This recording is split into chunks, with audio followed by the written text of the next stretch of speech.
The webinar will begin shortly. Please remain on the line.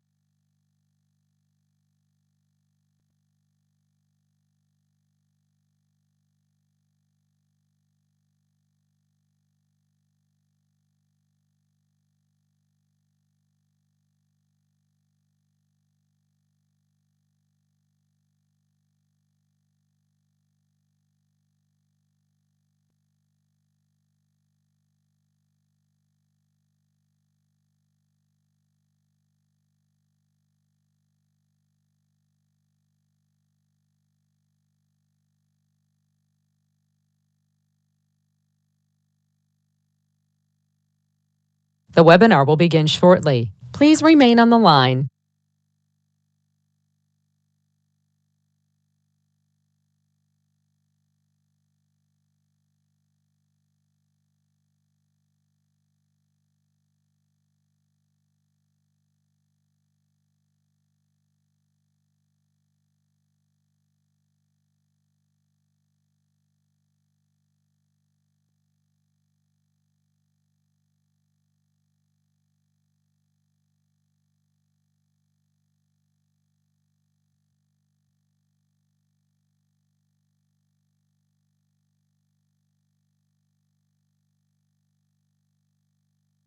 The webinar will begin shortly. Please remain on the line.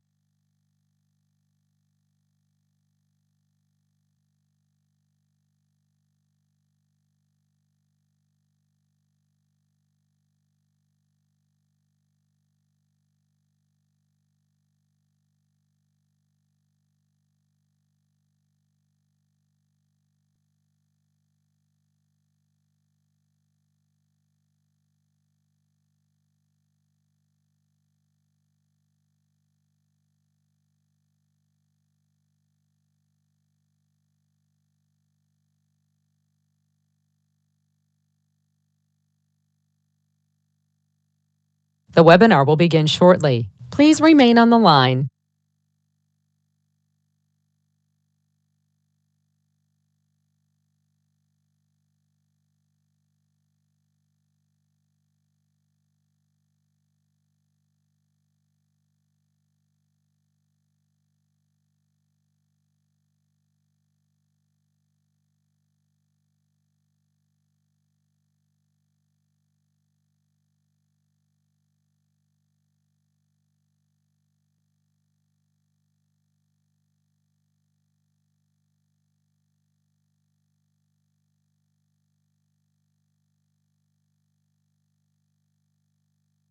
The webinar will begin shortly. Please remain on the line.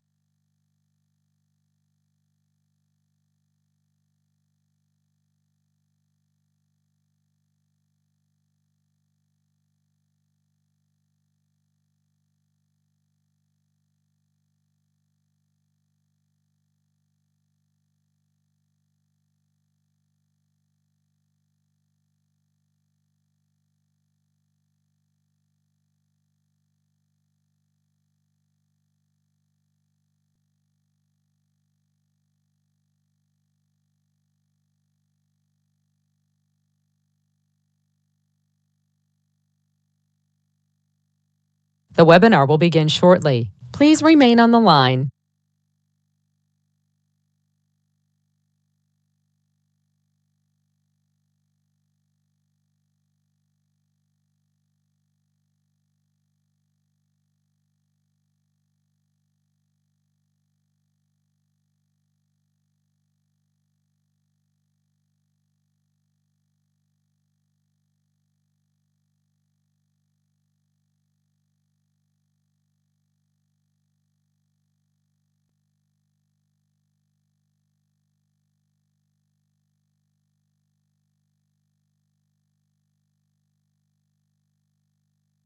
The webinar will begin shortly. Please remain on the line.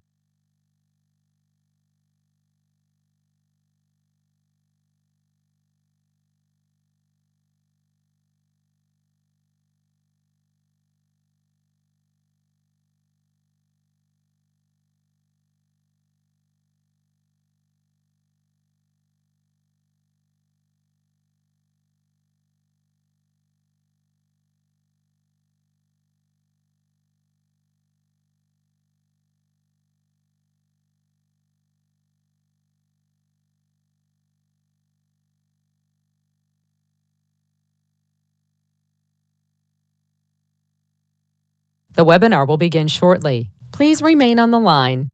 The broadcast is now starting. All attendees are in listen-only mode. Good evening, everybody. My name is Jacob Kaza. I'm a senior planner with the City of Westminster Planning Division, and I'll be leading the presentation tonight on the Berkeley Homes development application for West 104th Avenue and Sheridan Boulevard, the southwest corner, the 3 vacant properties there. This neighborhood meeting is specifically for their preliminary development plan. A couple years ago, we hosted a neighborhood meeting for their comprehensive plan amendments. First, I'd like to start with some just virtual engagement etiquette. Please keep your comments productive as you're making questions and comments in the comment section. We will be reading those aloud and saying the name. If you have a comment or a question that's not relevant to the application, you can go ahead and email us at planning@citywestminster.us, and we'll try to get that answered or put you in contact with the staff who can answer it. If for some reason the comment doesn't follow our social media commenting policy, our city staff, when we read them, will be following that policy, and you can find it at that web link at the bottom of this page. So for the agenda for the meeting today, just a quick welcome and introduction. As I said earlier, my name is Jacob Kaza. I'm a senior planner. I've worked with the City of Westminster for about seven or 8 years now. And then from city staff, I have Dave Downing, our Director of Community Development, Heath Klein, our Transportation Engineer. Just a second as I scroll through the list here. John McConnell, our Principal Planner of Current Development. John Van, one of our landscape architects in Parks, Recreation, Libraries. And I have Michael Wright, Principal Engineer from Community Development. Nathan Ink, a Senior Engineer in Community Development. Rita McConnell, Rita McConnell, our Planning Manager. They will all be available to take questions at the end of this. We'll do a question and answer period after the presentations are over. When the applicant comes on to do their presentation, they'll go ahead and do an introduction of who from the applicant team is here. So first we'll start off with the staff presentation, then the applicant will give their presentation. We'll go into a question and answer period and keep that open until 8 o'clock if questions keep coming, and then give you some next steps and contact info for the city and the applicant team. So for the question and answer period, on your screen, you should see this question box, question tool that you can utilize to ask the city questions or insert a comment if you would like. We also try to give the opportunity to do live speakers. So you can type, "I would like to speak," and we'll allow you to speak for about 3 minutes or so is our time limit for that. And so we'll come back I'll have this posted when the question and answer period comes up in case there's more questions about how to do that. So for the site that we're discussing today, the proposed development, up at the top of the screen or the top of the page is north. You'll see Westminster City Park. Sheridan Boulevard is the main north and south road adjacent, and then 104th Avenue is the main east-west street. Highland Greens to the east, Waverly Acres to the west, Highland Ponds open space to the south and west as well. There are 3 different parcels that are part of this application. The north one is the largest, and then there are 2 smaller separate parcels to the south as well. Berkeley Homes is proposing to construct residential development on the 3 parcels. The development would be all entirely for sale units. There is no apartments as part of the proposal, or no. They're not building a rental project. They are building for sale units. As part of their application, they actually have 3 development applications. The first is the comprehensive plan amendment. The second is a rezoning, and the third is their preliminary development plan. Their comprehensive plan amendment, we did hold a neighborhood meeting for this about 2 years ago.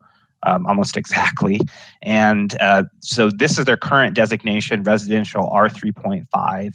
They are proposing or asking the city to approve an amendment to change the north parcel, the one north of 102nd Avenue, to residential R5, and the south parcel to residential R8.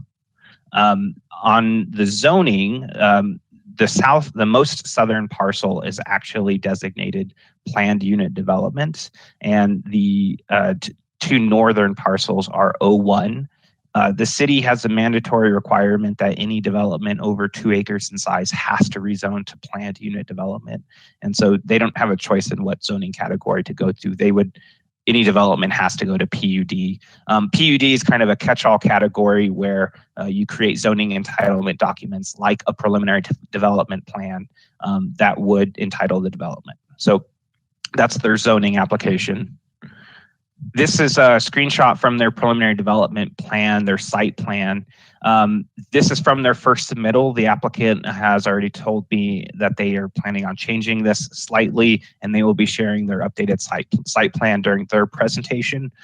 Just very briefly, the PDP is a very large document, very broad document that covers things like access, density, setbacks, treatments to adjacent properties, and those things. It doesn't really get into landscaping, specific buildings or lotting plans.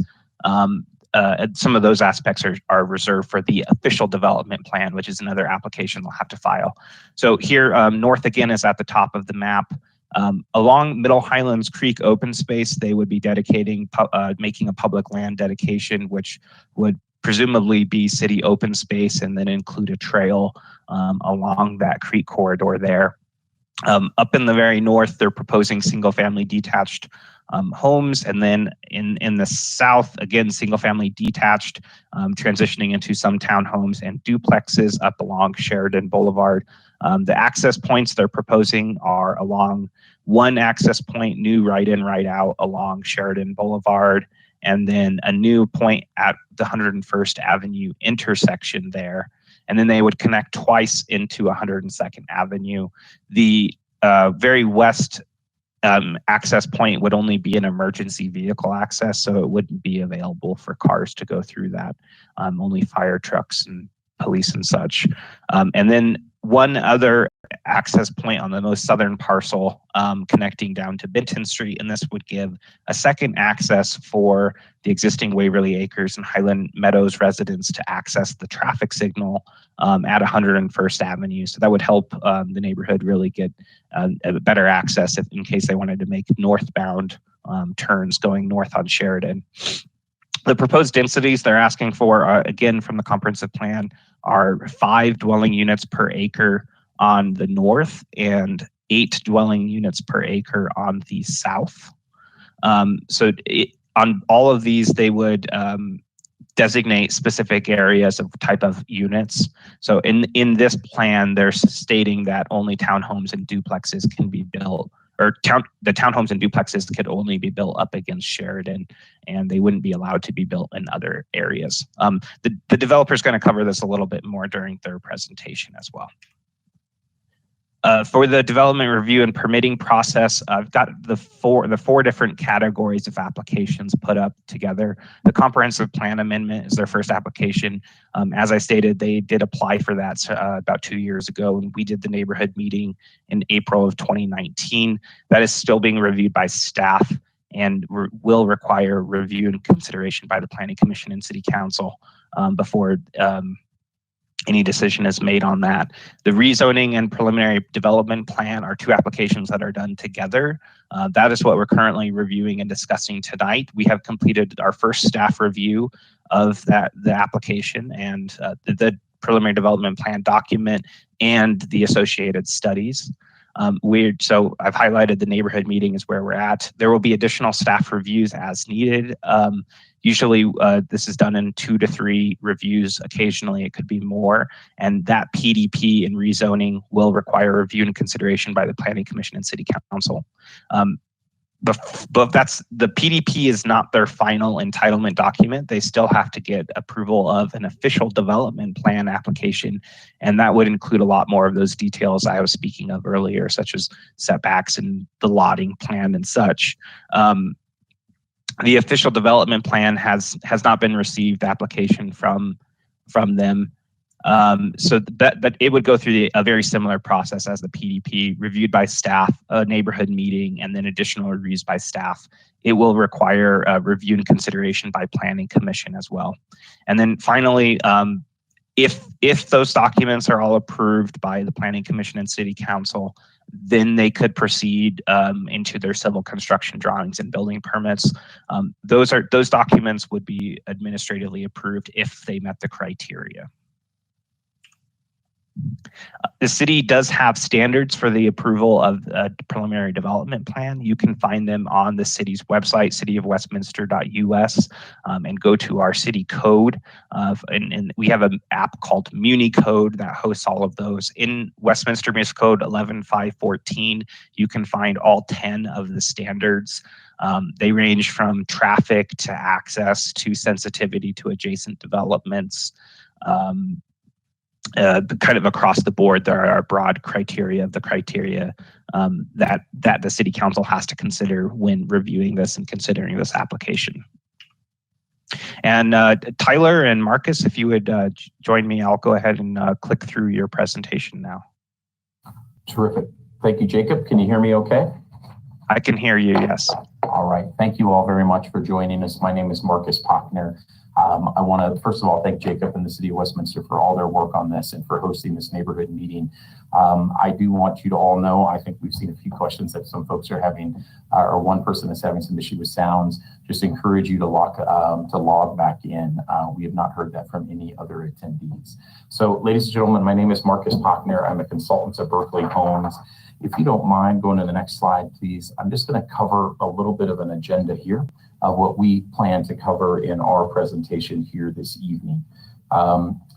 Next slide, please, Jacob.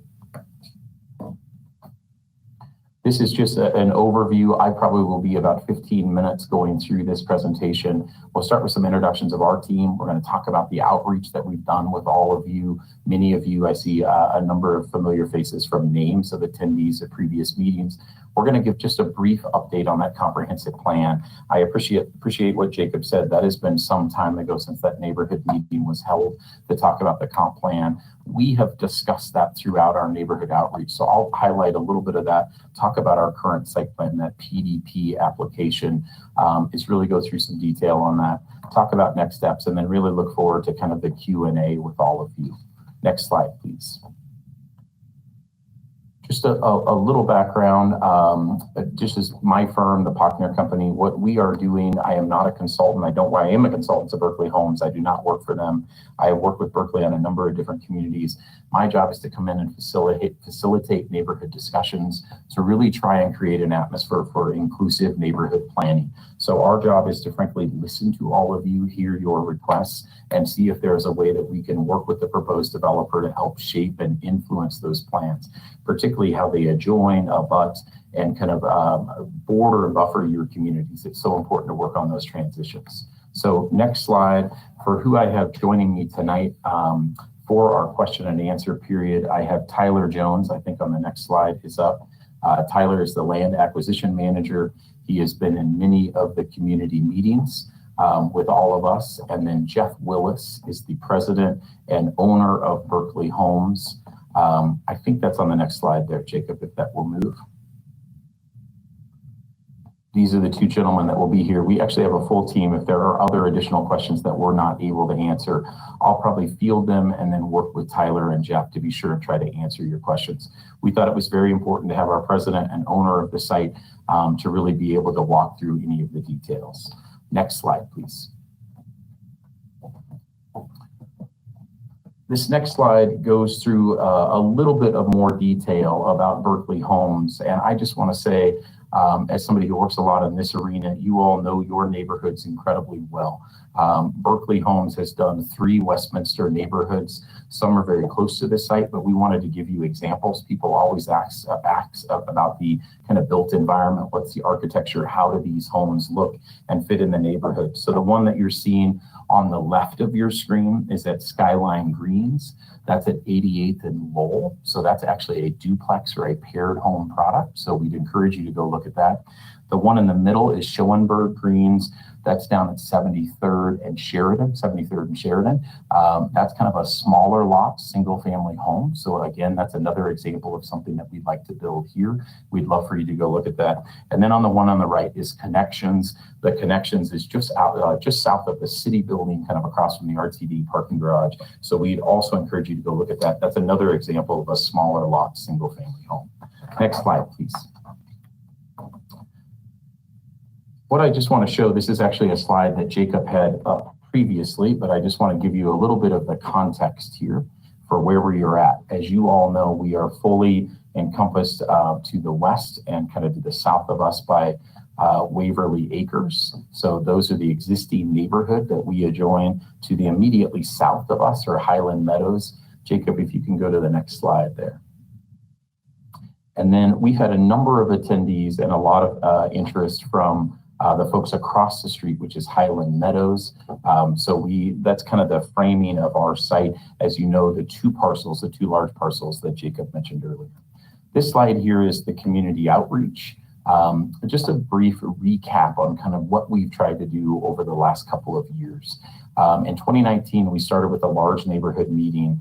And after that meeting, we understood really from the existing Waverly Acres community, we needed to go into kind of focus group areas, smaller groups, to really understand the product that we were proposing and the comp plan changes to the north of the site, and then really adjoining it kind of in the middle of the site and then the southern, and working with the neighbors across the street at Highland Meadows and Highland Greens. Highland Meadows to the south, Highland Greens across the street.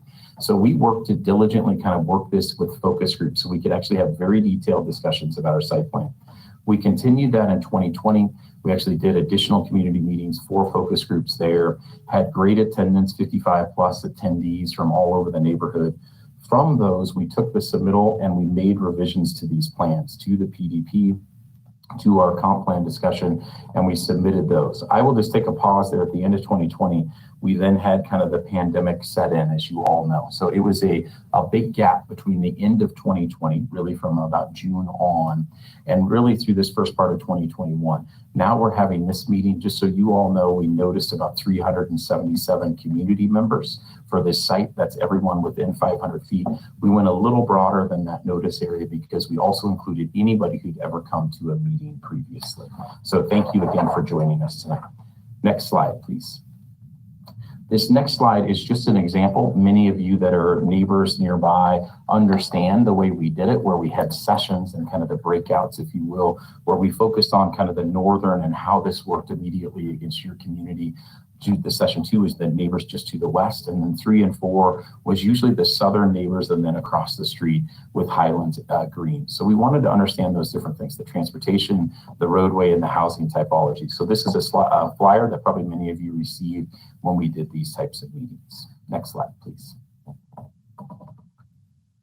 This is something that was shown earlier. Again, I thought it was prudent to kind of update you or remind you on the comprehensive land use plan. Jacob described it very well. The existing comp plan shows this area as R3.5 on both the northern parcel and the southern parcel. We are suggesting to move that to R5 for the northern parcel and R8 to the southern parcel. And I'll talk about that in a little more detail. Next slide, please. I think this next slide just highlights that. Let's talk a little bit in more detail about this northern parcel. The next slide. This slide details right from the comp plan. It shows the difference of what is in the code for an R3.5 and what is in the code for an R5.0. So obviously, immediately people think of it's the dwelling units per acre, it's density, right? It goes from 3.5 dwelling units per acre to 5 dwelling units per acre. I will just say, and I'll come back and talk about the density that we're actually proposing for the site. That is not the driving factor here. The reason that we are seeking a residential or a comp plan amendment is because of the density that is required, or the minimum lot size requirement in R3.5. There's a 7,000 square foot minimum lot size in R3.5. That is a very large lot. It is larger than the existing lots in your neighborhood and Waverly Acres there. So we wanted to be sure that we could build products, homes, that is actually reflective of kind of the way we build homes today. We wanted to have a diversity of product, and we wanted to bring in things like patio homes, townhomes, and condos. So if you look at the uses there on the R5, patio homes, townhomes, and condos are allowed, right, in this zone district. So that's the primary reason that we are seeking an R5, is not to add substantial more density, but actually to add a variety of housing, as a number of the documents that the city has in place encourage you to do. And I'll talk about those in some more detail. But next slide, please. This R5, and I'll just kind of again bullet point these issues, what we were seeking and what the housing comp plan, the housing study, all of the underlying documents that really inform the comp plan and go to that, look for an increased housing diversity, the different type of housing. We don't want more large lot single family homes. We want really that missing middle, the townhomes, the smaller lot, patio homes, really to have appropriate density. So we also use this R5 to provide density transition. If you don't have to have larger lots, you actually get to have more buffer from your existing neighborhood. It's not an immediate larger lot against your fence. You actually get some buffer zone. So we use it for density transitions as well. And it allows you to cluster those housing to provide better open space and protect view corridors as well. Lastly, the variety of lot sizes is that underlying point again to really provide the variety that the city needs. Next slide, please. This now is transitioning just to the southern side. We're going to look quickly here at the southern side. Again, we are suggesting or asking to amend that from an R3.5 to an R8. Next slide, please. This again pulled straight from the code, really goes into detail. So you know the R3.5, right? That's that underlying comp plan designation today.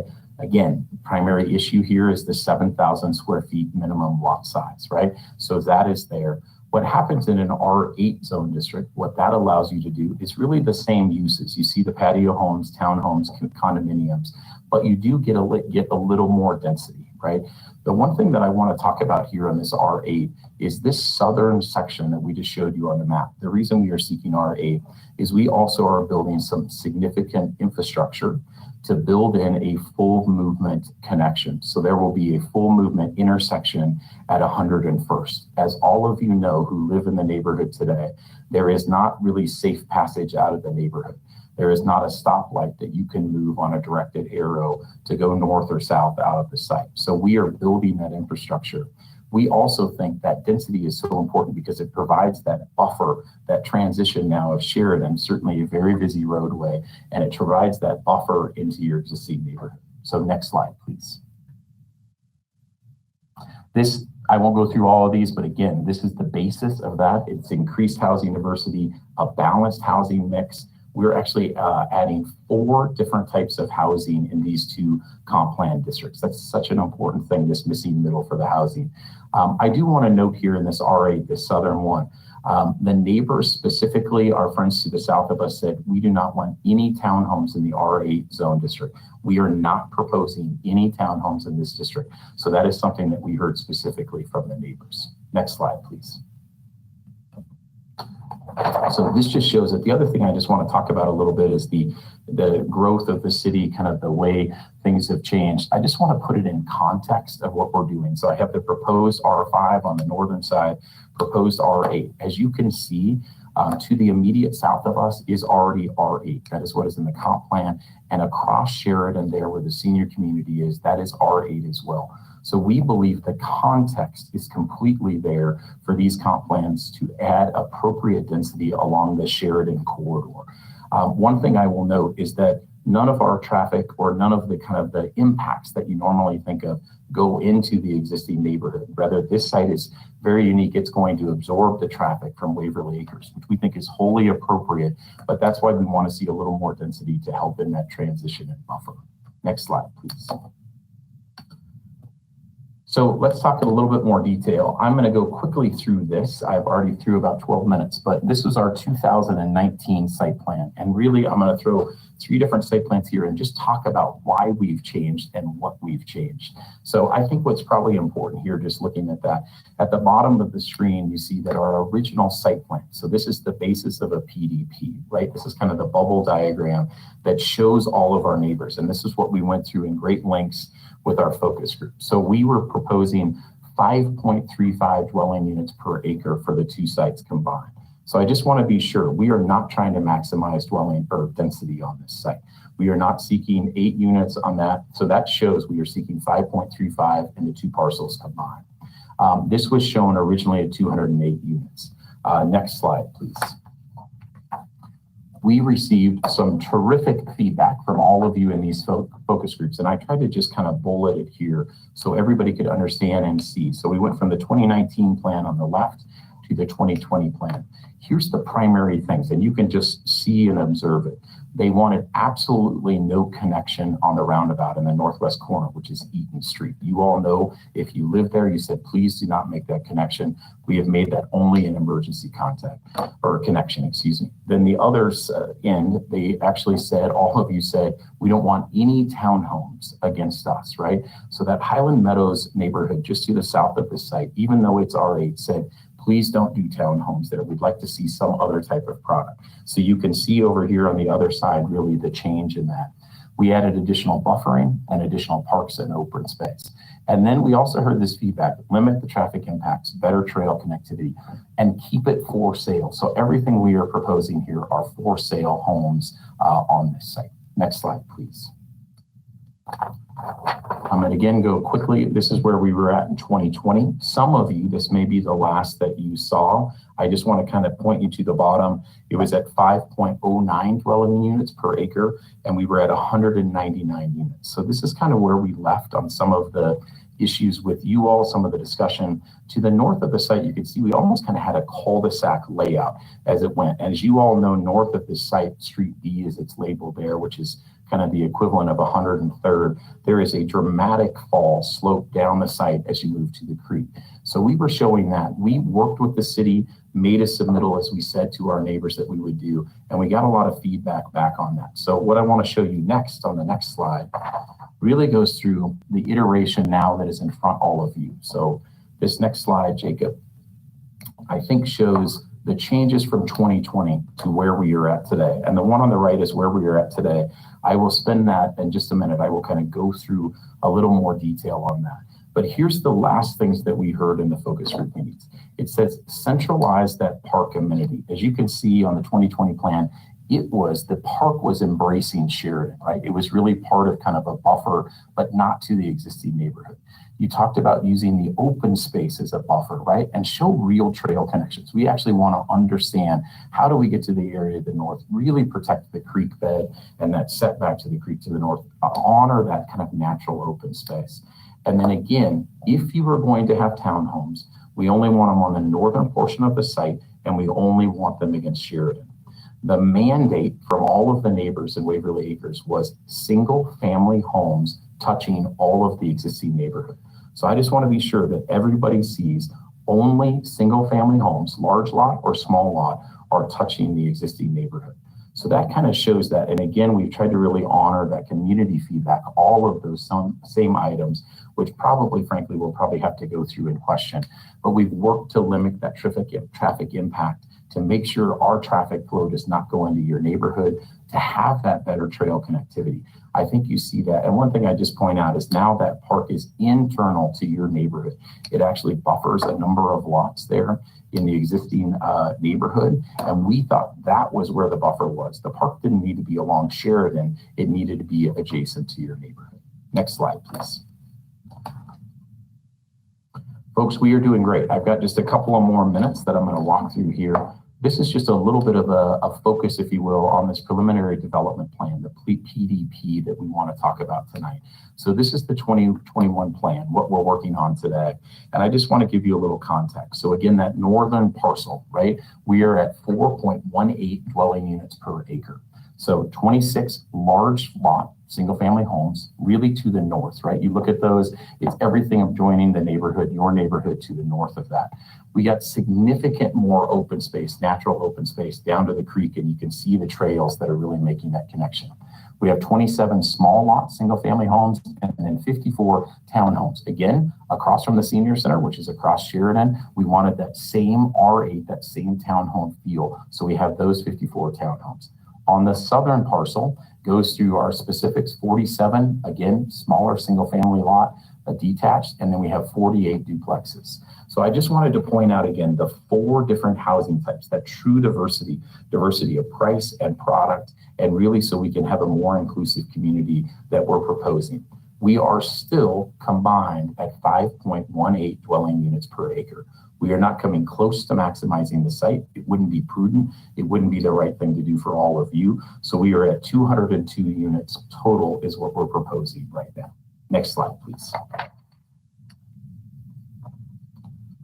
Just a couple more highlights that I want to point out here. This was a little bit of what I mentioned about the green space and open space. So this just shows it so much better than I did narratively. But you see that large that park that has come into that site that's immediately adjacent to your neighborhood, kind of on the cul-de-sac, if you will. North of 103rd, you see our homes are now more on just kind of a longer street that runs east-west, and you see the preservation of PLD, of public land dedication to the north of those homes, that complete protection of that open space and honoring the creek that's there with trail beds. So just to understand, 40.5% is open space that's being proposed on our site. We are giving just under 6.2 acres of public land dedication, so dedicating to the city of Westminster. This next slide, I believe, shows that in detail.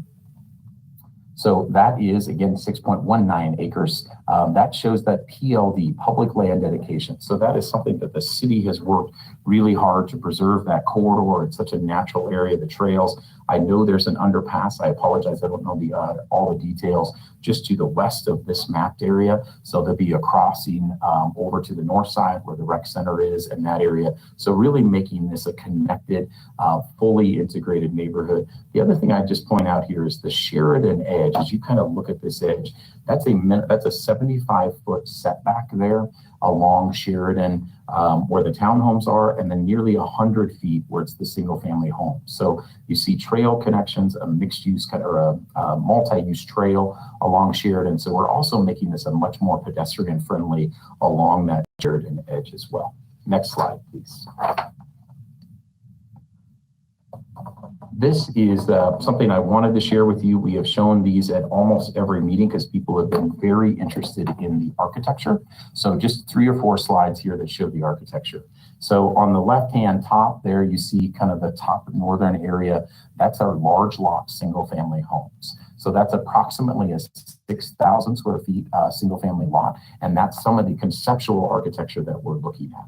If you look, gonna go clockwise, so you see the playground, you see that private park there, internal to the site, where it abuts your neighborhood as well. You see the townhome product is the next one on the right. Again, that just shows conceptual architecture, but we wanted you to get a feel for that. Below that is the paired homes, a duplex, a paired home, and then really highlighted in yellow as you go around the circle there. That is that smaller footprint, so a smaller lot, single family. But just to point out, everything that touches the neighborhood is a single family for sale home. Next slide, please. This blows this up. This is the large single family lots. This is conceptual architecture and some of the site plans that we are looking at for this site.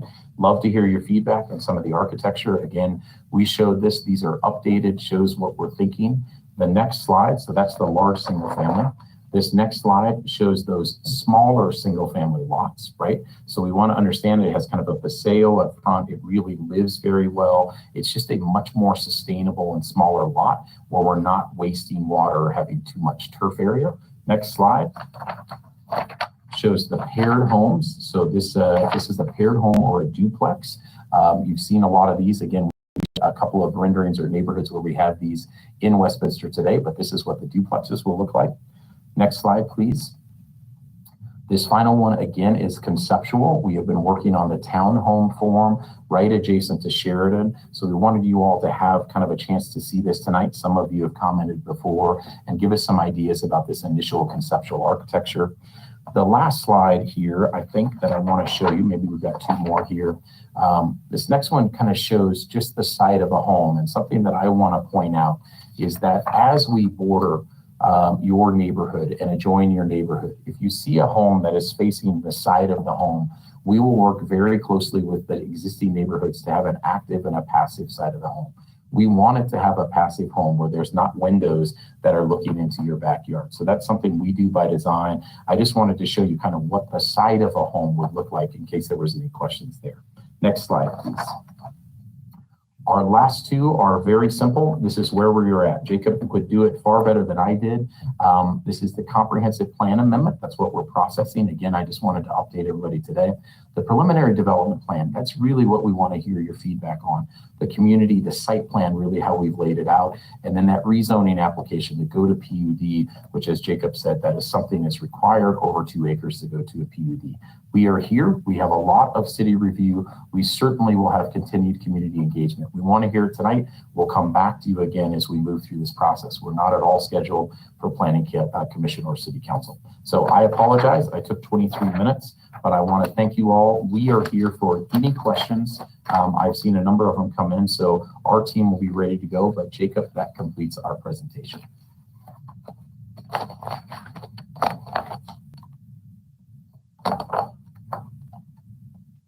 Thank you, Marcus. So as I'm coming back on here, I'm going to ask John McConnell if he would mind going ahead and reading out the questions and comments that you have for us, if you can, John. Yes, I'd be happy to. Can everybody hear me? I can hear you, yes. Great. Great. Okay. The first question in the chat box, or in the question box, I should say, is how often does the city allow payoff of the open space requirement? What is taken into consideration when doing so? And I think what this question is referring to is our likely our public land dedication requirement in the city code, for which the city may accept actual land dedication to comply with that, or it may accept a combination of land dedication and fee in lieu. That's probably a question best answered by Jacob. Yeah, I can answer that, John. So I agree. I think that's what the intent of her question was from Angela. So public land dedication does not necessarily mean that the land would be open space. It could be used for a fire station, a police station. It could be used for a water tank for the city. It could be a new rec center. It could be a number of things. It's whatever the public needs for that site. There are many times where the city takes land, and there are many times where the city actually prefers to get cash in lieu. We consider things like the proximity to other adjacent sites, the proximity to natural features, the need of city property in that location. For instance, like for a fire station, do we have enough fire stations in the area, or would it be beneficial to get property on that site for a fire station? When it comes to open space, which is probably what the city will consider using this property for, I mean, it's the consideration that we have here, and the reason why the city wants the land next to the creek is it's already adjacent to city open space. The city already owns that creek corridor, and since the creek is part of the floodplain, we want to protect that floodplain. We want to expand trail access. The city's trails master plan does show a trail crossing along that creek corridor, and their development would install a trail along that creek corridor in that area, and then connect to a future bridge, which I believe the city is going to build as part of a drainage project in the next few years. And so it is a thing we consider. To give you an example of when we don't, for instance, in the downtown Westminster, they have the same requirement that Berkeley Homes does. They are required to dedicate public land to the city at 12 acres per 1,000 people. And we don't, since the city bought the whole downtown Westminster outright, and we already dedicated parks, we don't want any parkland from there. So we require them to pay the city cash in lieu. The same thing if you go to the promenade and you know there's an existing apartment complex that was built about 2 or 3 years ago, and there's a new one that's already planned and approved that will be replacing the Bar Louie site. Again, the city doesn't want any public land there. Adjacency, we already own the pond. We don't want a fire department. We don't need a fire station. It's not desirable from an open space perspective. And so we are requiring that developer to pay cash in lieu as well. Occasionally we do a mix of the two. It can depend on each individual project. Next question, John.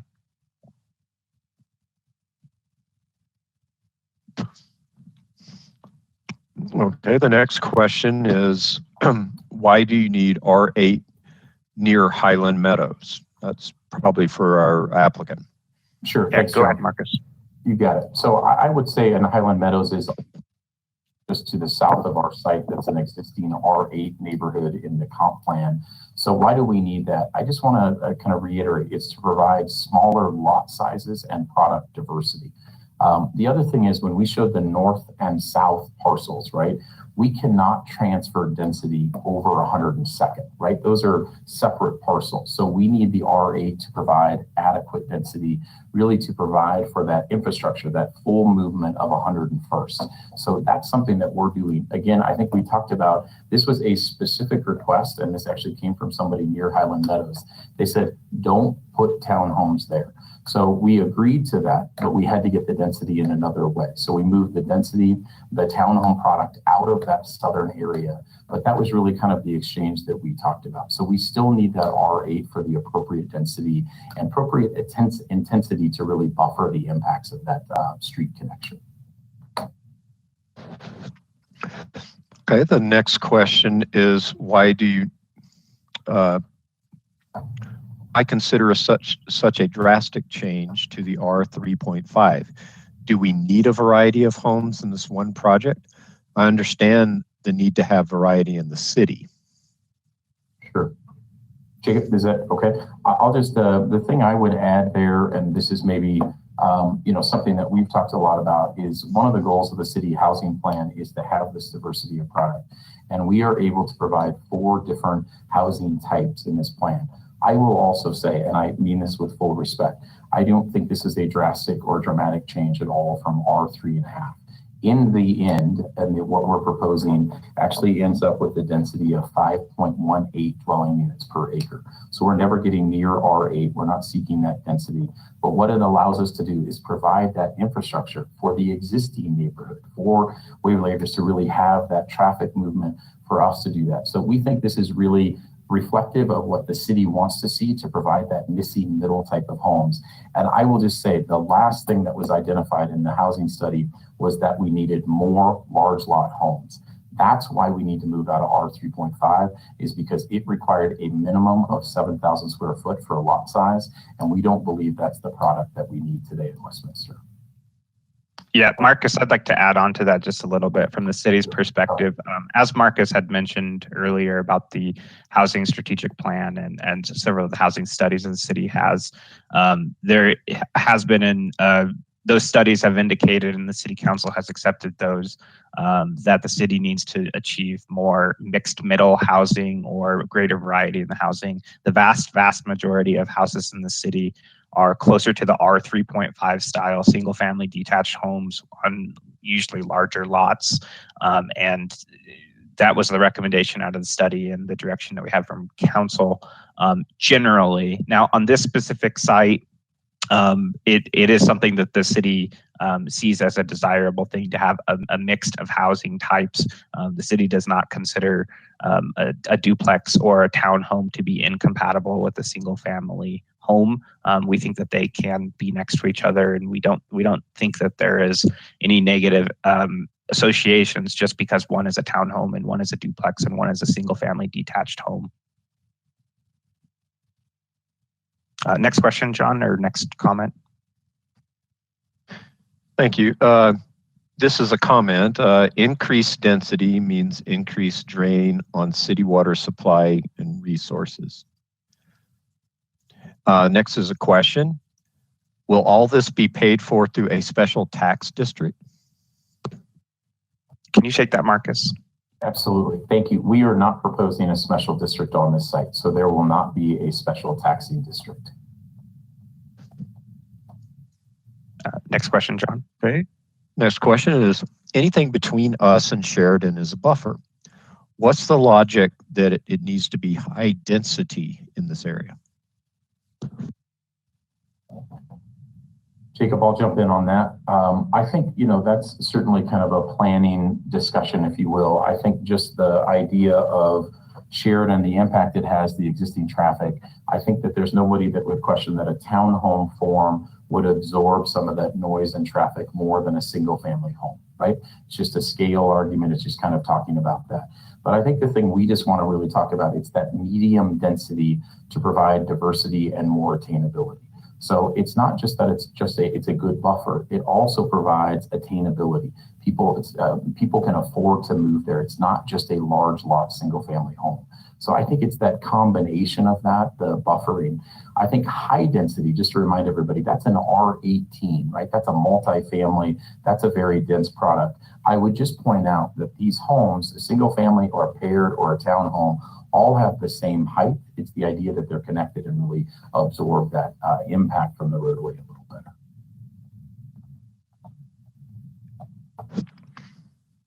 Okay. Just to echo one thing from you, Marcus, the city does not consider R5 or R8 to be high density. As Marcus stated, R18 and R36 in our comp plan are high density categories. The mixed use center category, which is actually west of Waverly Acres across the creek, theoretically allows for up to, I believe, 36 units per acre. So if that were ever to be built as a residential project or with residential, it would actually be a high density project compared to the R5 and R8, which we consider to be medium density categories. Okay, the next question is, what comp plan are you referring to? And we're referring to the City of Westminster's comprehensive plan. It's a land use document that the city council has adopted. The version that we're under right now is our 2013 version. We're currently in the process of updating the comprehensive plan. And Jacob, feel free to add to that if you'd like to. No, you did a great job. You can go ahead and find that on our website, cityofwestminster.us. We have a search function. You can just type in comprehensive plan and hit search. You'll find it that way. If you can't, go ahead and email me or call me, and I'll help you find it if you would like to look at that plan. All right. The next question is it it's the comment. It is inappropriate to compare the R8 of a senior living facility to that of several townhomes. The next comment is a similar nature. The high density across the street is a care facility. That's apples and oranges. Next is a question. 208 units equal how many actual people? Yeah, I can take that really quick. So the average home size in Westminster, based off of the 2019 survey data that we have from the American Community Survey, is showing Westminster's households at about 2.6 persons per dwelling unit or per unit. So that's 450 to 500. But again, that would be an average. So this project, if it was a family of 7 who moved in, of course, it would change the number. Marcus, did you have anything you wanted to add? That's exactly right, Jacob. That's kind of how we look at it as well. That was that 500 plus persons, right? If you kind of look at that based on city standards. And that's what we have seen. The city standards are exactly reflective of what we've seen in our existing products in Westminster. All right, thank you. And the next is a comment. Kudos on the changes. And I think that's a reference to the changes between the site plans over the last several years. Next is a question. What about public land dedication? How many acres? Yes, and that is, and I'm sorry, that was probably asked right before we detailed, it is 6.19 acres, generally the northern section of our site as it kind of goes down to the creek, but 6.19 acres, John. Thank you. Next question is, will this be affordable housing? And how many will be ADA equipped?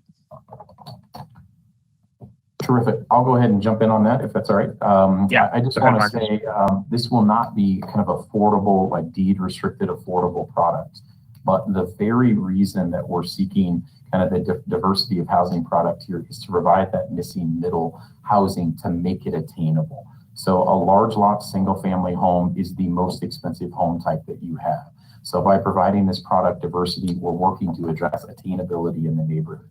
The townhomes, the second part of this was how many will be ADA equipped. The townhomes will all meet state accessibility requirements. So we understand that, we want that, we will meet those requirements. So again, attainable, not affordable, but that product diversity will have different price points at every different level. All right, thank you. The next is a comment. Your public land dedication includes the detention pond as I see it. And according to Westminster City Code, drainage facility / detention ponds are not to be included in public land dedication. This is City Code 1169. Would the applicant or staff like to address that comment? I can address that, or I'll go first, Marcus, and let you follow up. So one thing, Lucy, that you didn't see is that they didn't have it on their drawing. There's actually a property line that they're looking at delineating. The city will not accept their detention ponds into the public land dedication. We've been very clear about that, and the applicant understands that, and they have gone ahead and demarked, marked off where that would be on the plans. So both of those two northern detention ponds would actually remain in private tracts that would then be owned and maintained by that future HOA to do, and they're not included in that calculation number, or that 6.119. The city would utilize some sort of fencing type to show where private and public lands begin. However, there may be some trails that actually utilize those private tracks to connect to the trail system, and we would require them to dedicate a trail easement across any private property, so that way the public can utilize those trails. Yeah, I just want to add on, and thank you, Jacob. Lucy, I want to apologize to you. I actually looked at our graphic earlier and I was confused. So I'm just going to say it. The detention ponds are located in that northern area only due to topography, right? But they are not included within the PLD. So my apologies for kind of a strange drawing, but we are not including those in the PLD dedication. Thank you. So thank you. And the next is a comment. So you failed to listen to us about single-story homes near Highland Meadows so that we don't lose our view. Would the applicant or staff like to comment on that? Yeah, I'm happy to kind of say that. And I'm sorry if somebody feels that way. I think that we actually really tried to listen to the southern style. So again, that Highland Meadows just to the south of us, you all were very clear about kind of what you wanted that buffer to be. So we agreed to move the townhome product. So there's nothing abutting you. What I may say to the person is just a paired home or the townhome. And please, Tyler, if I'm wrong about this, if you would correct me, those are the same height of building, right? So what we're showing there is actually a paired home, a single family home, just a smaller lot. So we are actually putting single family homes adjacent to the Highlands Meadows neighborhood, doing just as you requested.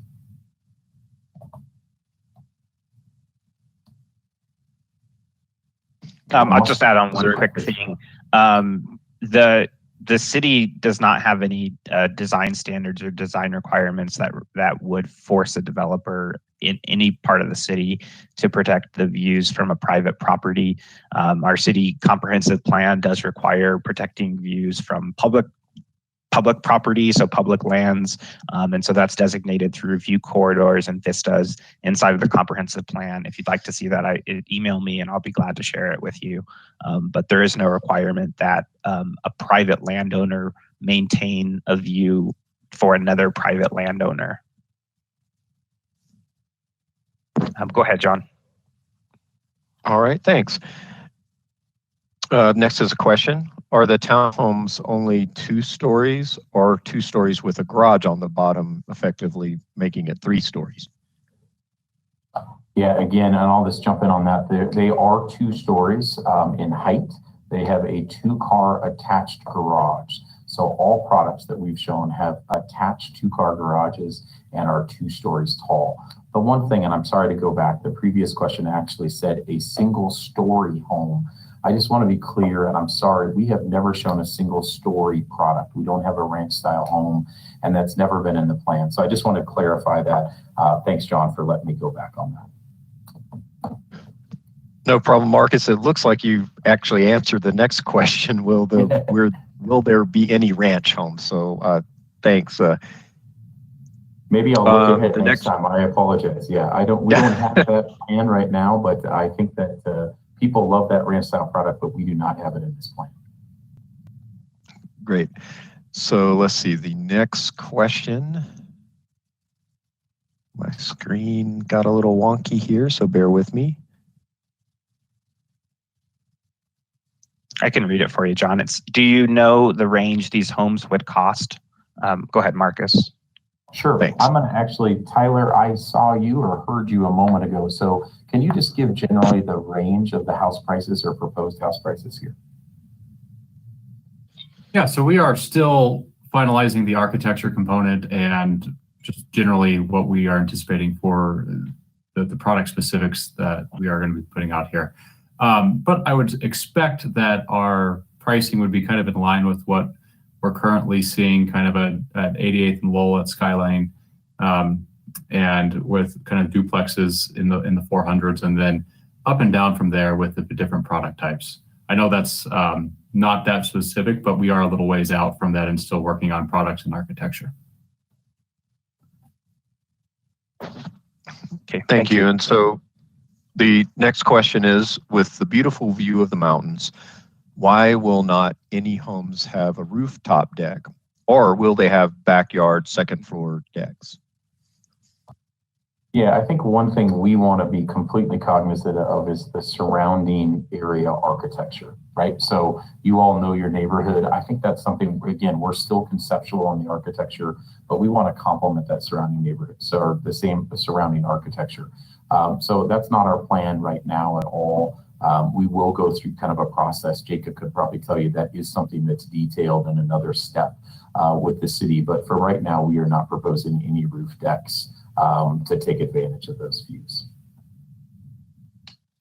Question for you, Marcus, just to clarify, the most northern homes that you guys have as the larger lot, single family, they would have a walkout basement. Is that correct? And I assume maybe a deck or so associated with that, which would look like the second floor, but really it's actually the first floor.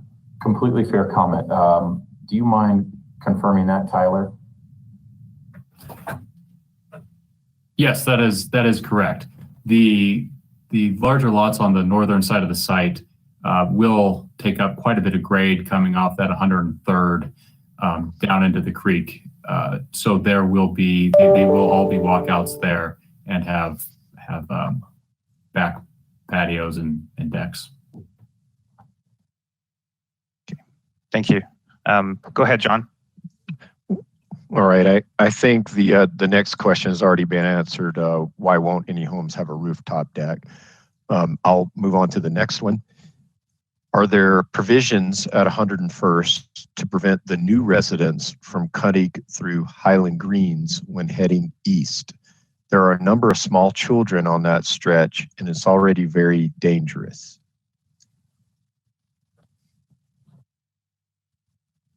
Jacob, you want somebody to answer that, or I'm happy to? Yeah, if you can. So, good evening, everyone. Heath Klein, City of Westminster Transportation Engineer. At this time, no. The intent is to have, and Marcus has made the comments about a full intersection or full movement intersection at 101st, which is essentially at the signalized intersection. It will now be a four-legged intersection, which would allow Waverly Acres and Highland Meadows to access a signal to go north on Sheridan. And with that configuration, we are not planning on trying to restrict a eastbound through movement for anybody who was to choose to go on 101st up to Wolf Street and potentially take a right on 104th Avenue. So we are not doing that, but the city will continue to monitor what happens on 101st and look at any kind of ways to slow traffic down when it becomes more of an issue. Heath, question for you. We would require them then to also have a westbound through lane at the intersection as well. That is correct. That way, if residents of Highland Greens wanted to go and use the parks that is going to be built with this, or the existing park there on the west side of Waverly Acres, they would be able to go into that neighborhood as well. Okay, thank you. Thank you. All right. So next question is, there is an environmental concern regarding a UST. I am assuming underground storage tank. What is in it? How it will be vaulted and removed? Is anybody familiar with a underground storage tank anywhere on this property? I can speak to that unless you're ready to, Marcus. Okay, so one of the things the city requires is whenever the developer is going to provide land to the city, whether it's a road, a park, a public land dedication, a trail connection, we require that they provide what's called an environmental site assessment. So this one is the phase 1 ESA is what we require, and then we'll follow up with what's called a phase 2 environmental site assessment. That'll give us a little bit more information about what the actual tank is. That phase 1 is kind of just a broad initial look at, they go out to the site, look at what's there, they look at historical documents. That property on 101st has been there, I want to say, for 100 years or so. And so the underground storage tank was probably used for probably fuel, most likely, for a tractor or such. And it will be further evaluated at that phase 2 ESA. And then the developer will be responsible for paying to remove that, mitigate it, and clean up any of the site. They'll have to get an environmental compliance through the state. As it is an underground storage tank, they're actually pretty heavily regulated through the Colorado Department of Public Health and Environment. And they will need to get special permits and approvals and check backs through all of that and come through environmental clearances for that. I hope that answers the question there. Yeah. Next question is, what will the city do to mitigate increased traffic on 101st into Highland Greens as a path to 104th? Well, so we will be observing how much there is an increase in eastbound traffic, or even potentially the westbound traffic on 101st near Sheridan, to see if this project actually did increase it significantly. Ways that we are looking at and currently exist on 101st and on Wolf are the speed awareness signs, and we also have a couple raised pedestrian crossings. So we will just continue to monitor that, and if there is an increased safety issue, we will look at other ways to remedy that. Thank you. And Heath, this is a related question. What does it mean to have, when we refer to a full movement of 101st? So what that means is that currently it's full movement for Highland Greens and people traveling southbound on 100 or on Sheridan, in the sense that you can turn left and then you can turn right, or you could go through. So with this new connection, it will be a 4-legged intersection, which we will allow a through east movement, a through west movement, and then left turns and right turns onto Sheridan from both the west leg and the east leg of that intersection. So there will be no more restricted movements. Currently, the Waverly Acres or Highland Meadows residents, to safely go up to 104th Avenue, they would have to go up to 102nd Avenue, travel south, and then take a U-turn currently at 101st Signal. So by having this development come in and provide that west leg, you will no longer have to wait for the left turn for southbound Sheridan. You will actually just be able to pull up to the Sheridan and turn left when you get that as well. So it's just that there will be no restricted movements, is what we mean by full movement. All right, another traffic question. Wouldn't having having paired homes and townhomes create more traffic in heavy traffic area? Wouldn't it make more sense to have all single family homes? So I think the question is, will paired homes and townhomes create more traffic than it is compared to a development with all single family homes? This is the way that trip generation is created. It's the Institute of Traffic Engineers, and it's based on a bunch of studies of different types of developments, commercial, residential, and then it further defines it by types: single family detached, single family attached, duplex, multifamily. And what is found is that sometimes these single family detached homes tend to have more cars. Sometimes they're more affluent, and so you develop a little bit more heavily or have more duplexes. And so yes, you can kind of see some more traffic, but the new trips generated by this development is well within what can be absorbed on Sheridan currently, and will literally at what the most commuting traffic will feel is we will start to see with this development 1 to 2 cars per minute in the mornings additional, and then in the evenings 3 additional vehicles per minute traveling in that 101st and Sheridan area. So when you kind of think of how fast, when you're traveling 40 miles an hour, how quick that goes, if you're thinking about just adding 3 vehicles in a minute. So that could be 2 northbound and 1 southbound. There is the capacity on Sheridan for this. All right, the next question is, we did discuss at several of the meetings that we needed patio homes. Why are you not doing something like that along Highland Meadows to help keep our views? Yeah, and I think that's sorry, Jacob. No, go ahead, Marcus. I was going to direct it to you. Great. So yeah, and I appreciate this. And honestly, I know you know who asked that question, Angela. If we could maybe talk offline on that, I'd love to talk in a little more detail. That patio homes, just specifically the southern side, you know very well where you live, the Highland Meadows, there's some very significant grade issues there, as you know. So that actually makes it really difficult to construct patio homes. What we did show there originally was townhomes, and we thought that that was way too intrusive. It was adjacent to your neighborhood, some single family, some townhomes there. So we talked about that.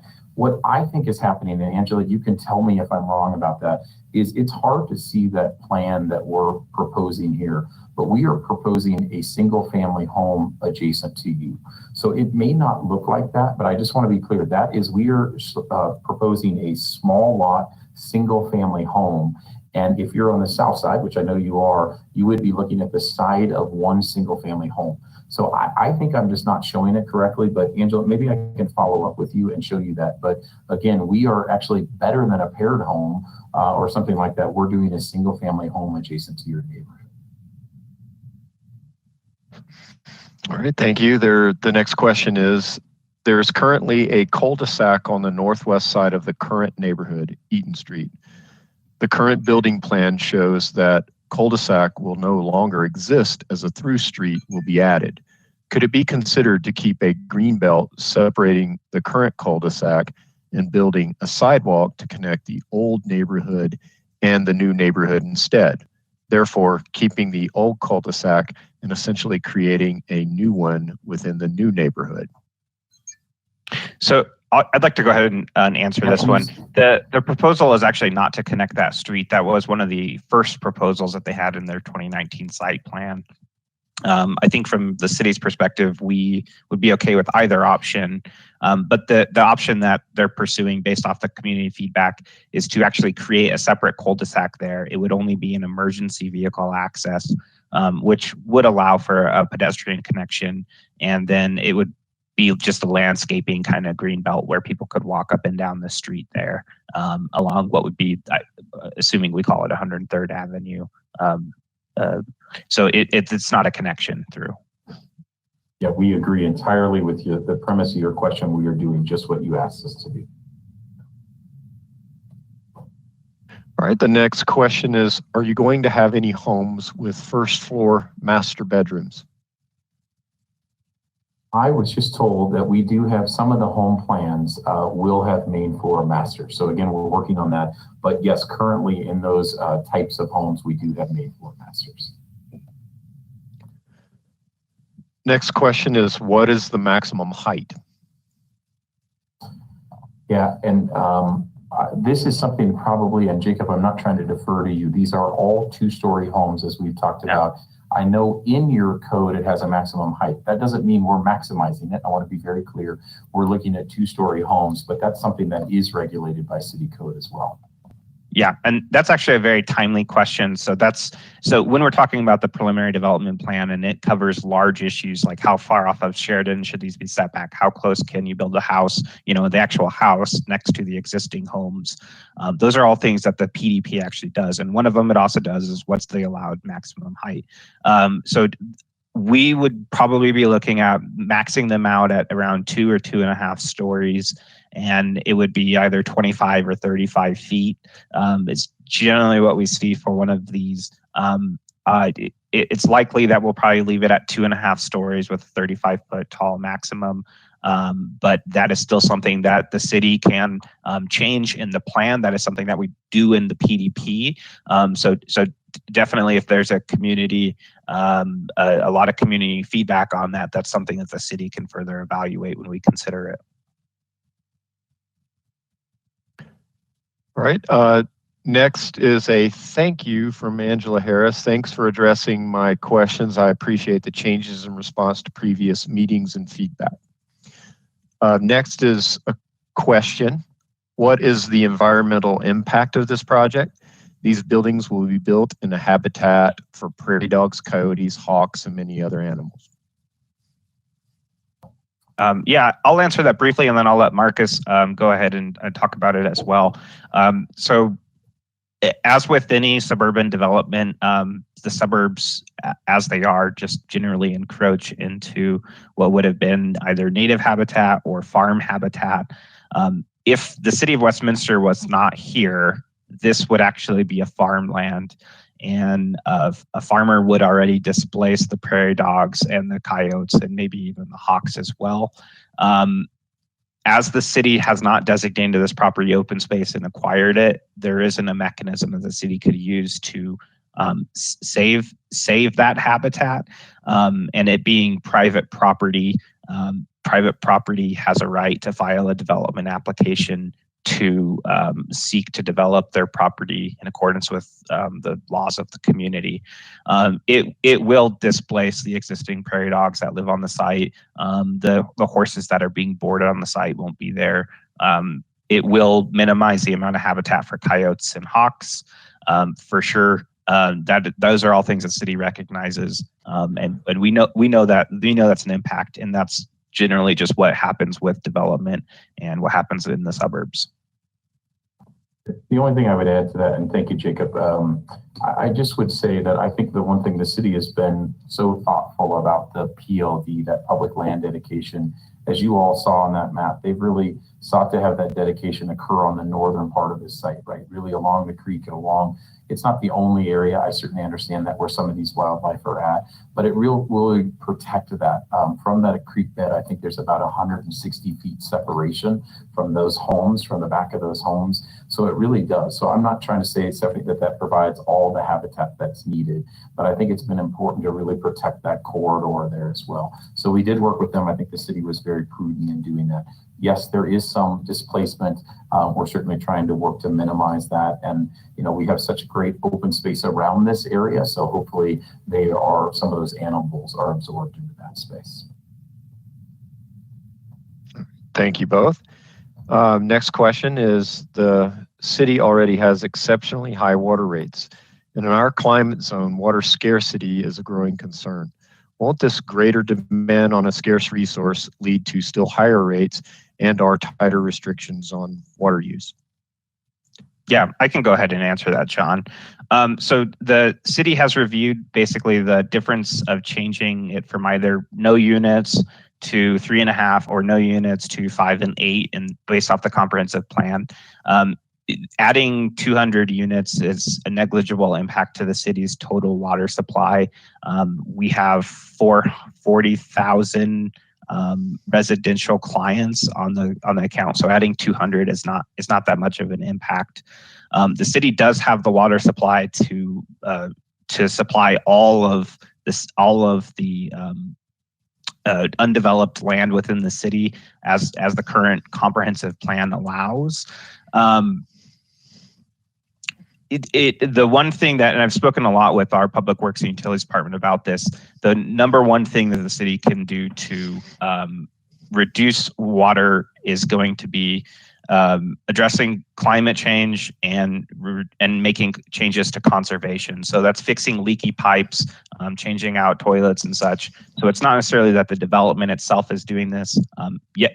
Adding more people is still going to increase demand, but this is going to be essentially a drop in the bucket as compared to other things.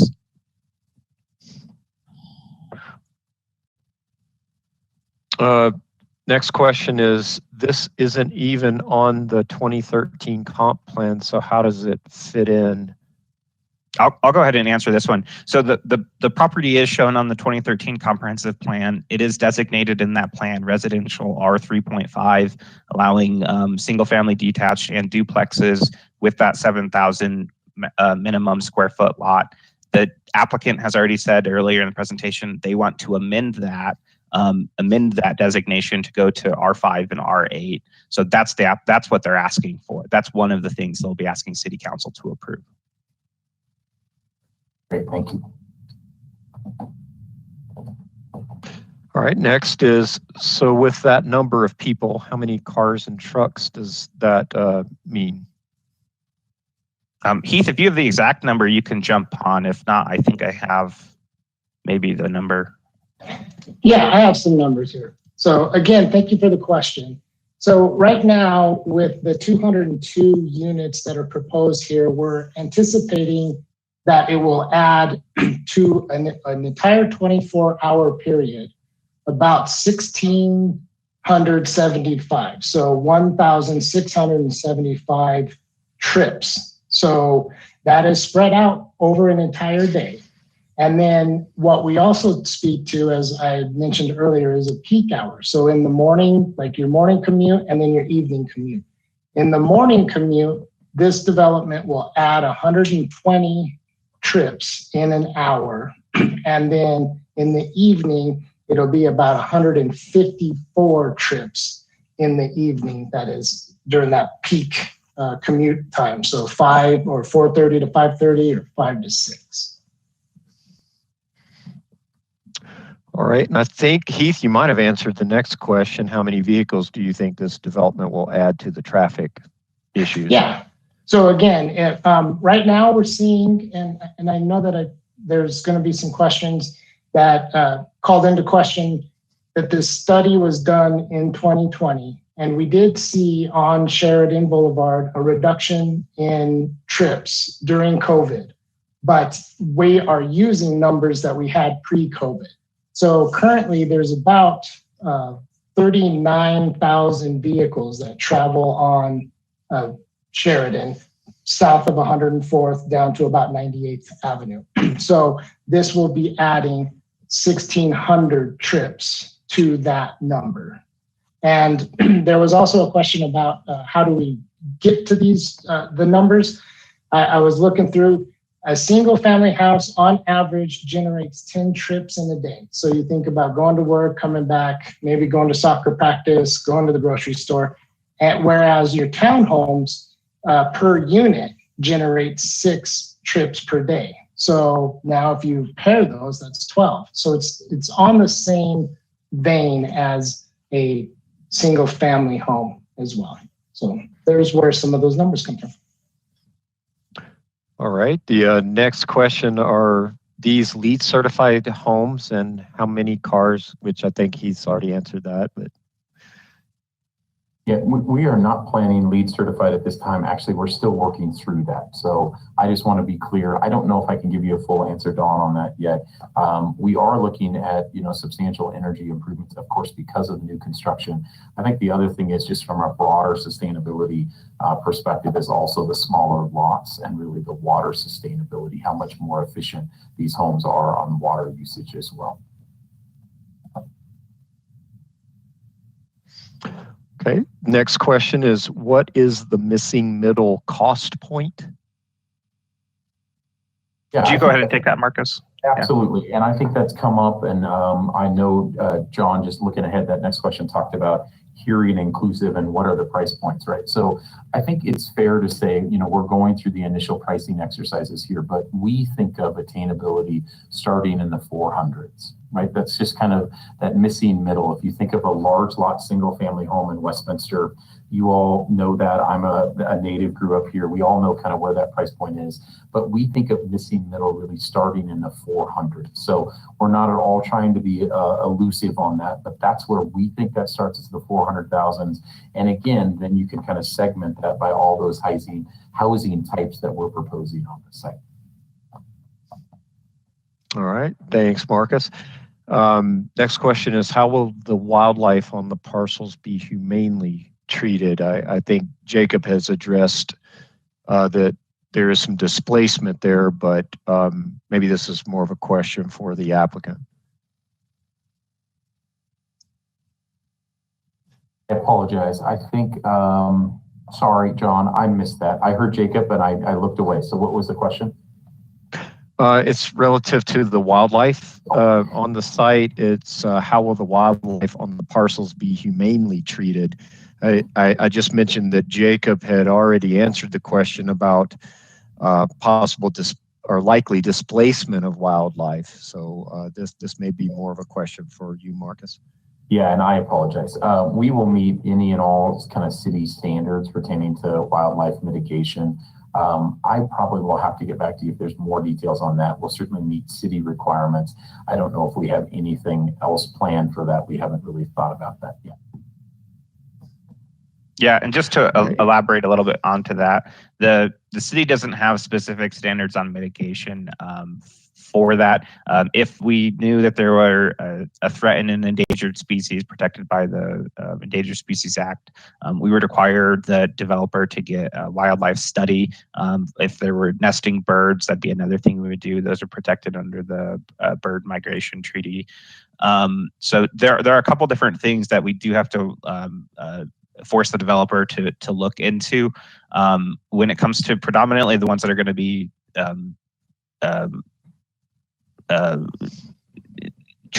humanely treated, the way I see it is, how are you going to mitigate the species there? And so I'm probably talking about prairie dogs. The state has regulations on what a private landowner can do with prairie dogs, and so the developer would be required to meet those state regulations.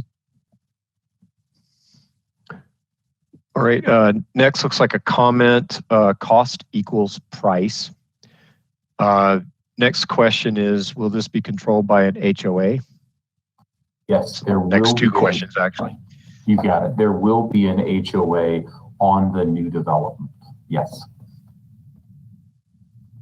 Great. Next is, help me understand, by adding 200 homes, what plans are there to help Sheridan absorb this additional traffic flow? I heard in a prior meeting this would not have an increase, but I do not see how adding 200 to 600 cars to Sheridan at this area is not going to have an impact. So good question. One of the things that we have always identified is the potential widening to 3 lanes northbound and 3 lanes southbound on Sheridan. And so we continue to observe the capacity and the level of service along basically from 96th Avenue all the way up to the Big Dry Creek Bridge, which is approximately 110th Avenue. Because as we all know, north of 112th, it's 3 lanes in each direction. And then south of 96th, it's 3 lanes in each direction. So the city continues to look at that. And then when we feel like we have reached a capacity level where we need to add that 3rd lane, we will create a capital improvement project, a CIP project, and it will have to compete for funding. But at that time, that is what we will look to do. Heath, just to follow up on that, for this particular development, there is 3 lanes south on Sheridan, the whole length of it, correct? And they'll be maintaining all 3. Yeah, and currently people can use all 3. It is a right lane, must turn right, essentially at the 99th or 100th Avenue there into Highland Meadows. So, but yeah, so this project will not be adding additional lanes. We will evaluate whether or not an additional right turn lane at 101st would be warranted, but from this preliminary traffic data right now, we anticipate using the existing 3rd lane for that right turn lane, and it'll be a continuous right. Thanks, Heath. All right, thanks everybody. The next is a comment, and it is please consider adding rooftop decks to everything. Next is related to traffic again. You don't seem to have taken Highland Green's concerns about traffic on 101st into account. Any plans to address that issue? Heath, I know you've addressed it several times in this conversation.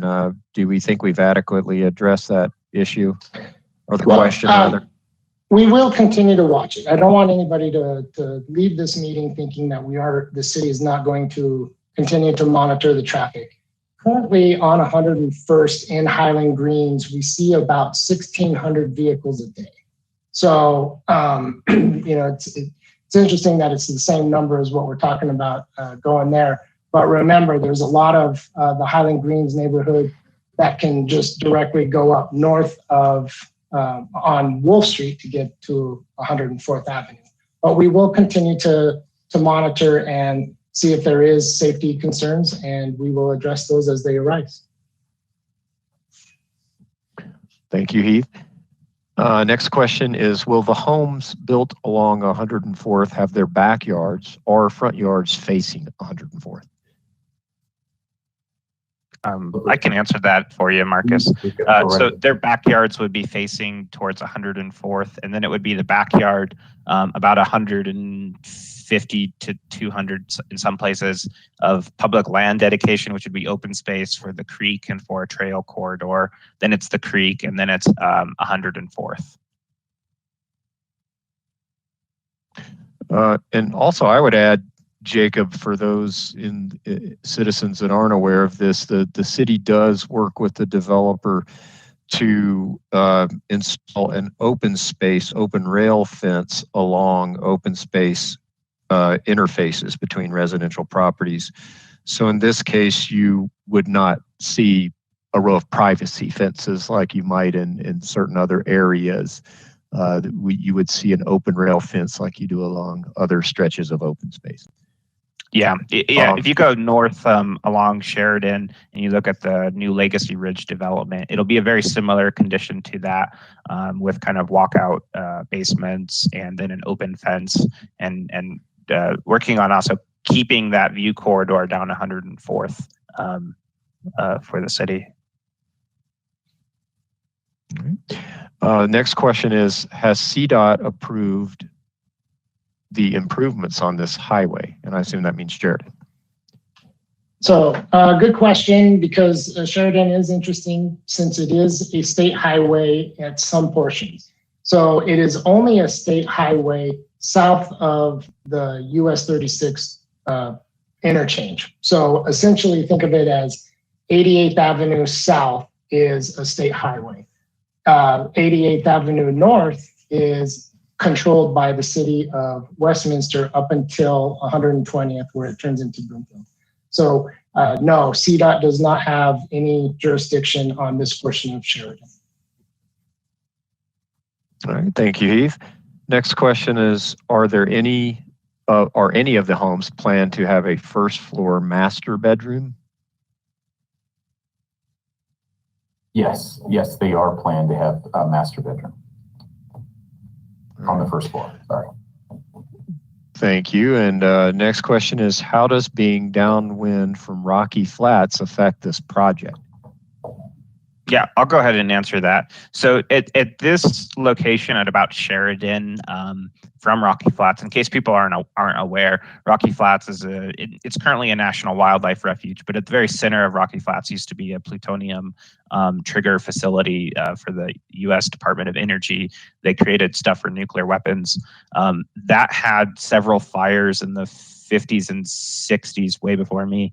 But the concern is that there's a cloud that contaminated all of the city and such. So that cloud and its thing has been tested several times, and there's no reason to believe, based off of the testing done, that there would be any plutonium contamination this far out.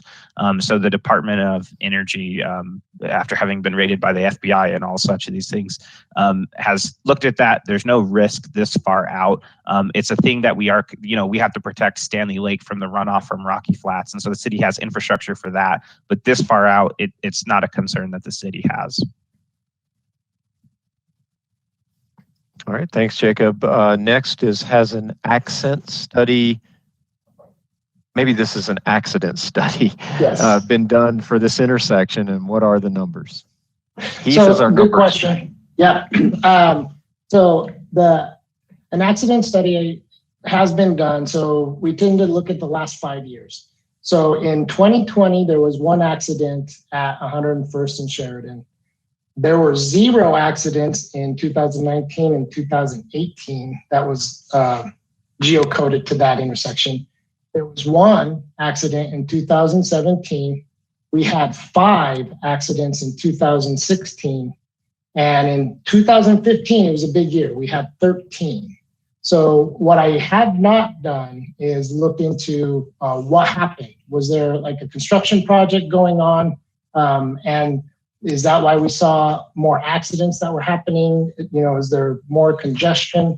But it definitely, since 2015, we've been reducing the numbers of accidents at 101st and Sheridan. All right, thank you, Heath. This is a comment with, it looks like some helpful information for the applicant. I believe the underground tank on the property at 101st is the septic tank for the newer home on the property. To the best of my knowledge, there was never any underground fuel storage on the property. The fuel storage was an above ground propane tank. Next question is, will another traffic study be completed? The traffic study done in September of 2020 is likely not very representative due to COVID. Yes, so that's where I mentioned it earlier, that we are using for the background traffic, we're not using numbers that were collected in 2020 solely. So we are looking at what historically the city has had. We completed a traffic count in 2017, and there's been others in 2018 and 2019. So that has consistently come back with that 39 to 39,500 vehicles in this portion of Sheridan. Thank you, Heath. Here's a repeat question about the homes along 104th. I think we've addressed that about the front yards versus the backyards. There is a comment regarding an eagle perch. I assume that means somewhere on the subject property there might be something like that. Next question is, you just mentioned that the city has enough water resources for the current comprehensive plan, but every housing project that has come up lately, including this one, is requesting a more intensive density. How can that be sustainable? Yeah, I'll go ahead and answer that. So that is actually a great observation. If you've been following the city's development since the last comp plan 2013, we have received quite a number of applications where people have sought to increase the density of their development. It is something the city is looking at and managing. One of the concerns is that as we plan for something, the 2013 comprehensive plan, we had an idea of how much resources it would take to complete that build out. And with the new comprehensive plan update, the city is currently doing a comprehensive plan update for the entire city. That is one thing that we're very seriously looking at is scenarios of, for the last remaining land in the city, which is about 5% of the city, could actually be vacant land that's redeveloped or vacant land to be developed what's the impact increasing density would there would be. And so looking at the high density scenario, the medium density, the low density scenario, even in the very high density scenario where every single vacant property was developed as a high density, the city would still have water to meet that. Again, it's the things that are going to be most impactful to the city's water supply is going to be conservation. So replacing the leaking pipes in the roadways, upgrading our water treatment plant, and decreasing individual indoor water use. So high efficiency toilets and such. And then the city's water system is actually designed for irrigation. And so as if the reason the city's utilities are so expensive and all of this is actually because the city has to have the capacity to irrigate everybody in the summer and fight a major fire, build a structure fire. And so those are the things that we actually, we need to, if we addressed how much irrigation we had. So one option to do it is have smaller lots where you didn't have as much water to irrigate. Then we would have the ability to, have a more indoor water use. And so it's not to say that it's sustainable to keep increasing units total. We know the city and everybody in the Front Range knows that there is a maximum amount of people that Colorado can sustain. We just don't have enough water for 40 million people to live here. But it's one thing we're considering, and the city's still looking into it. All right. Thanks, Jacob. Next is, at what point will the increased vehicle traffic require an expansion of Sheridan Boulevard? Are there plans to accommodate that? So again, long-term plans, yes. We have identified Sheridan as being one of our roadways that will be a 6-lane, so 3 northbound, 3 southbound travel lanes. And it's really just when we start to see consistent volumes over 40 to 45,000 daily, then we definitely will start to get this into the queue for some CIP funding. And it's really subject to that and an increase in the traffic volume. But we continue to watch it, and we are going to react when the time is right. All right, thanks, Heath. Next is, with 202 new units, 490 units in Highland Greens, and new northbound traffic from Waverly Acres, we may have 1,000 units feeding into a tiny intersection at 101st. Are there rules of thumb on how many lanes you might need for 101st? Is the city considering doing turn lanes at this intersection to move through all of the new traffic? So yes, we will evaluate as I mentioned earlier, the need for an exclusive southbound right turn lane into the Waverly Acres and the Berkeley Home Project. What we anticipate right now for eastbound out of the new development would be probably a through left and then a right turn lane. But we will be looking at that. Currently for Highland Greens, there is so I'm still kind of anticipating putting down a stripe to actually give a left and a left turn lane and then the right turn lane, because right now sometimes residents will pull up there and kind of be in the middle, and so people are not able to freely turn right. But right now we are still in the preliminary stages, but we will be looking at having a through left and a right, or a combination of, I just don't believe right now there's going to be enough volumes to warrant left turn lanes, through lanes, and right turn lanes. So, but we will continue to look at this when we get into the design. I was just going to add, just to add to Keith, the one thing I just wanted to say on all of this, we will submit an updated traffic study along with our ODP, that official development plan. So I just want everybody to know, you're right, it was during pandemic. So as has been stated, we will submit an updated traffic plan. So Heath and all the decision makers will have updated information to make those decisions. Yeah. All right, thanks everybody. Heath, I think you've answered this before, but isn't Sheridan Cdot owned and controlled? Yeah, correct. It can be confusing, but State Highway 95 South begins at 88th Avenue and goes south all the way through the metro down further south. But north of 88th, it is all controlled by the city of Westminster. Right now, we still are getting the right of way. The city's getting the right of way from 88th to the Turnpike to be ours. But for all intents and purposes, south of 88th is a state highway. All right, thank you. Next is Berkeley installing a fence on Sheridan?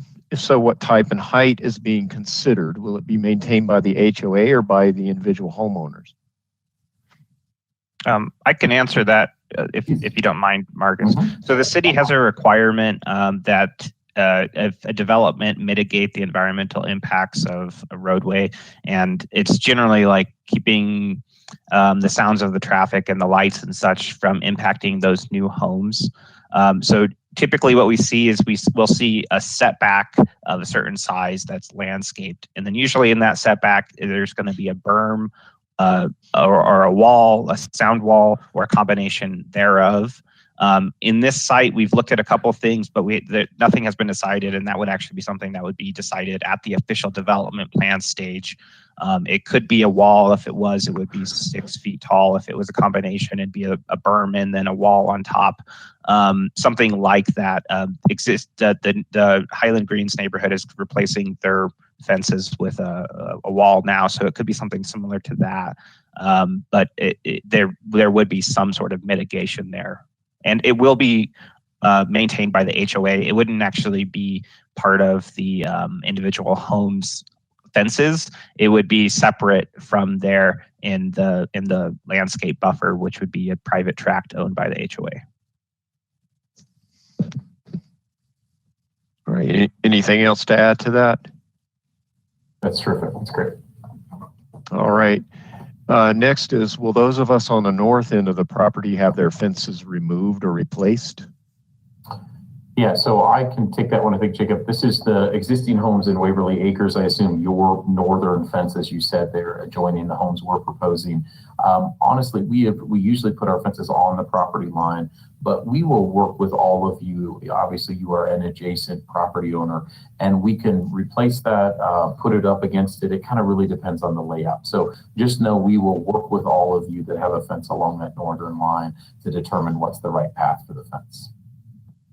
Yeah, and that's something we would discuss a little bit more during the official development plan stage. Definitely the city is willing to work with the homeowners on what they would desire there. They're based on off the latest site plan, that wouldn't be directly up against the new homes. It would be kind of up against the HOA boundary. So I think definitely some flexibility there on that fencing. All right, thank you both. Next is Jacob. That is not what the city manager, Don Tripp, has publicly stated. He said we are 2,000 acre feet short on the comp plan. Can you answer that? Yeah, I haven't actually listened to the city council recording where that comes from. I've heard that statement from several people in the public, and I spoke to our public works and utilities about it. Our prior water plan that the city comes up with, which isn't a document, it's just a spreadsheet really, it did a conservative estimate of our development saying that if we built every single property out to the most maximum use it could possibly use using all of the water, we had a 2,000 acre deficit from that worst case scenario build out versus our current water supply. With our new comprehensive plan, the city has redone that water supply, they said 7 million scenarios using a new computer algorithm, and then picked out 3 different scenarios to do a high, medium, and low. In all those high, medium, and low, that 2,000 acre feet deficit disappears based off of our new comprehensive plan. So it's kind of just changing the way we do our planning and maybe planning for realistic scenarios instead of worst case scenario. All right. Thanks, Jacob. Next are the traffic promises you're making now like the ones you promised at the St. Mark's project on Federal? I'm not sure exactly what promises. If we're discussing the really tricky part. So federal is controlled by Cdot, the entire run from 120th down to our southern border at about 70th, 68th Avenue. And it's really tricky at 97th Avenue, right at the Wishbone or the St. Mark project. And we are working with Cdot to look at this. There is currently a federal mobility study going on, and we are looking at alternatives to try to see if we can do something to allow a left turn for northbound onto westbound 97th, but I do not control that. So in a way, I guess, yes, I do make promises that we are going to continue to look at this and continue to advocate for our residents and our citizens. All right, thanks, Heath. There are bus stops around 101st. Do they see much usage? If they are used, is the city considering moving them to keep the buses out of the turn lanes? So RPE, actually, it's interesting. They prefer to be in the travel lane. So there is the rule now that you are to yield to those buses even when they want to turn back in. Right now, I did not come here prepared with how many boardings and on and off at either of those stops that are adjacent to 101st.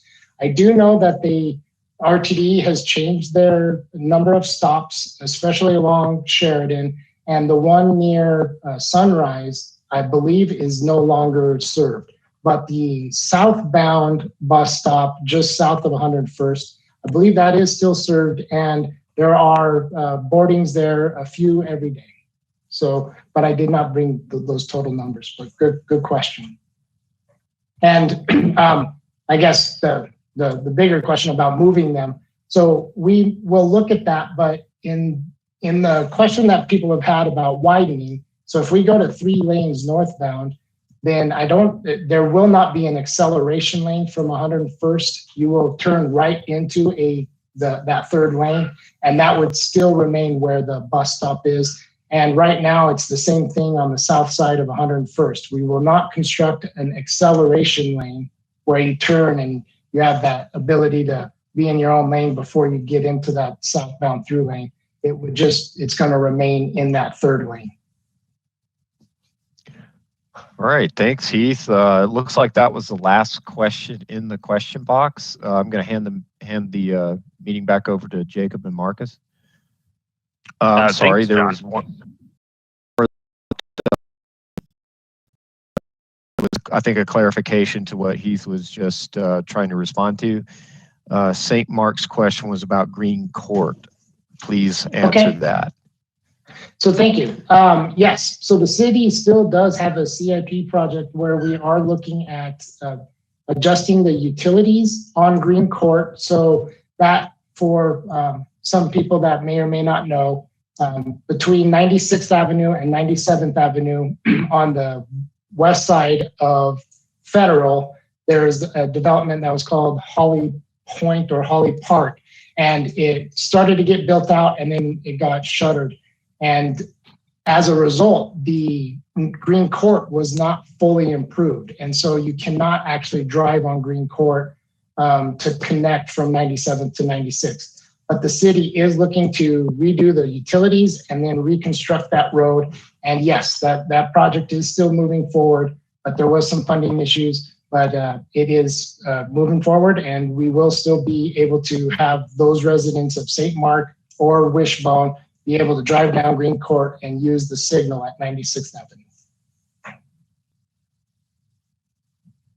Thanks, Heath. Great, thanks.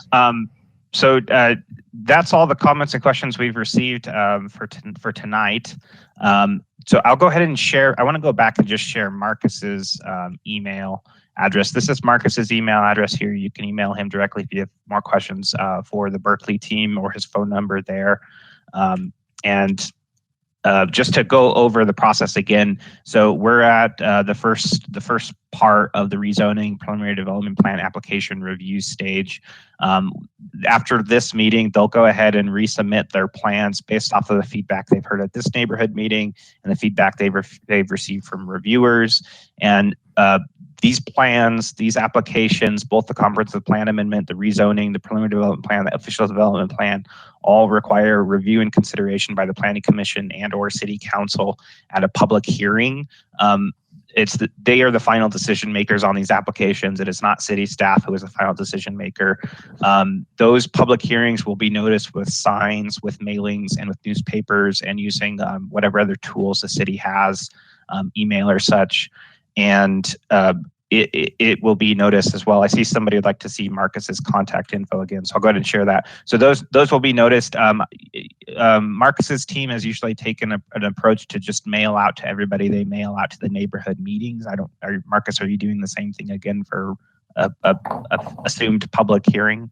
Yes, sir. We sure will do that, Jacob. We will mail out to everyone. Yes.